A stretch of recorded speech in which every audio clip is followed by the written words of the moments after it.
Selanjutnya, Indonesia sebagai negara pantai mengatur hak pemanfaatan perairan pesisir untuk usaha kelautan dan perikanan di Indonesia dalam bentuk hak pengusahaan perairan pesisir atau HP3 melalui Undang-Undang Nomor 27 Tahun 2007 tentang pengelolaan wilayah pesisir dan pulau-pulau kecil. Putusan Mahkamah Konstitusi Nomor 3 /PUU/8/2010 yang ditetapkan tanggal 9 Juni 2011 menyatakan bahwa hak pengusahaan perairan pesisir tidak sesuai dengan Undang-Undang Dasar 1945, sehingga paradigma hukum pemanfaatan ruang laut berubah dari rezim hak menjadi rezim perizinan. Pemanfaatan ruang laut ini selanjutnya diatur melalui Undang-Undang Nomor 1 Tahun 2014 tentang perubahan atas Undang-Undang Nomor 27 Tahun 2007 tentang pengelolaan wilayah pesisir dan pulau-pulau kecil. Berdasarkan pasal 18 dan 19 Undang-Undang Cipta Kerja, pemanfaatan ruang laut secara menetap di wilayah perairan dan wilayah yurisdiksi wajib memiliki kesesuaian kegiatan pemanfaatan ruang laut atau KKPRL. Sehingga pemanfaatan ruang laut yang tidak memiliki KKPRL adalah tindakan pelanggaran hukum yang sanksinya mengedepankan sanksi administratif.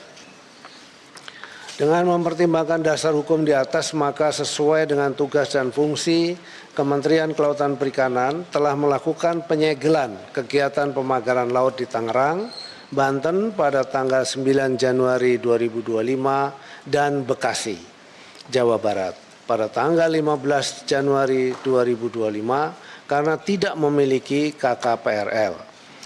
Hal ini perlu dilakukan mengingat kegiatan pemagaran laut yang dilakukan tersebut memberikan dampak negatif terhadap ekosistem perairan laut, mempersempit daerah penangkapan ikan, merugikan nelayan dan pembudidaya, serta mengganggu operasional PLTU Banten 03 dan PLTGU Muara Tawar Bekasi yang merupakan objek vital nasional.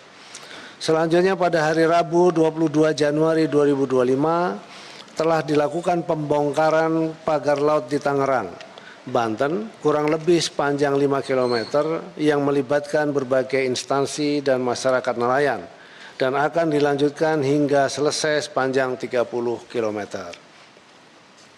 Kami menyampaikan terima kasih dan apresiasi kepada pimpinan dan anggota Komisi 4 DPR RI yang telah memberikan dukungan dan partisipasi dalam proses pembongkaran pagar laut tersebut.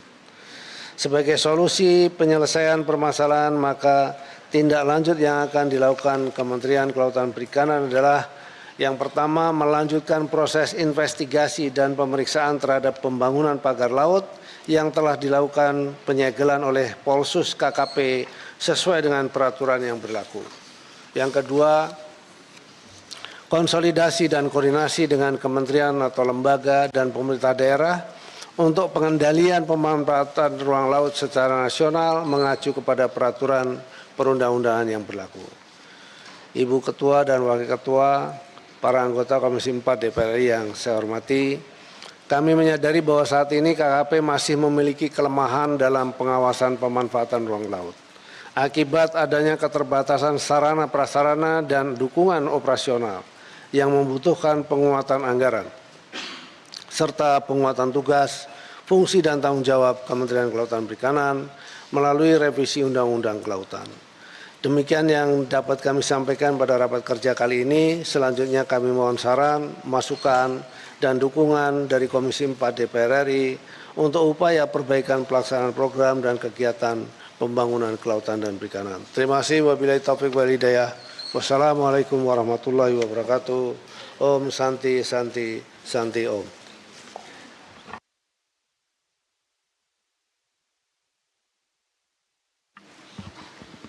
Mengenai isu-isu aktual lainnya yang kami sampaikan tadi, apakah Bapak ada jawabannya?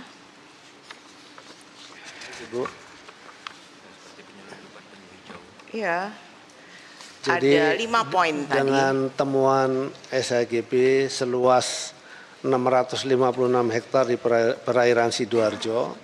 Jadi status luas yang diduga memiliki HGB di laut adalah 437,5 hektar. Landasan hukumnya pada Perda 10/2023 tentang RT RWP Jawa Timur, lokasi HGB berada di zona-zona pengelolaan ekosistem pesisir, zona perikanan tangkap, dan zona bandar udara.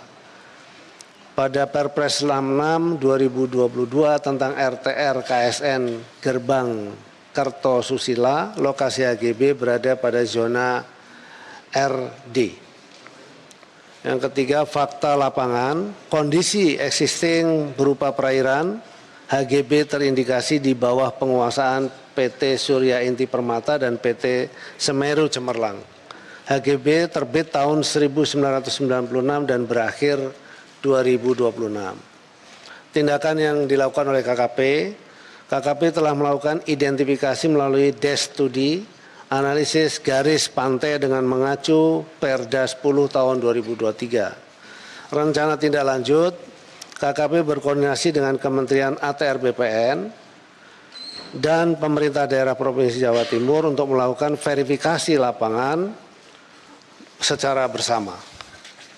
Yang kedua, pemanfaatan pulau untuk pariwisata, yaitu PT CPS Pulau Pari Provinsi DKI Jakarta. Statusnya PKKPRL PT CPS yang diterbitkan pada tanggal 12 Juli 2024 untuk kegiatan cottage, apung, dan dermaga wisata luasnya 180 hektar, terindikasi pelanggaran dengan melakukan kegiatan reklamasi tanpa izin.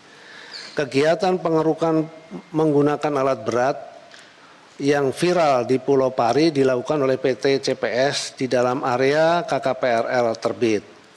Area di sekitar kegiatan pengerukan dengan PEKU berupa ekosistem mangrove dan padang lamun kategori baik. Terdapat kegiatan pembangunan pondok wisata dengan metode reklamasi yang belum memiliki KKPRL dilakukan oleh subjek hukum yang sama, yakni PT CPS, di mana terindikasi melakukan alih fungsi ekosistem mangrove.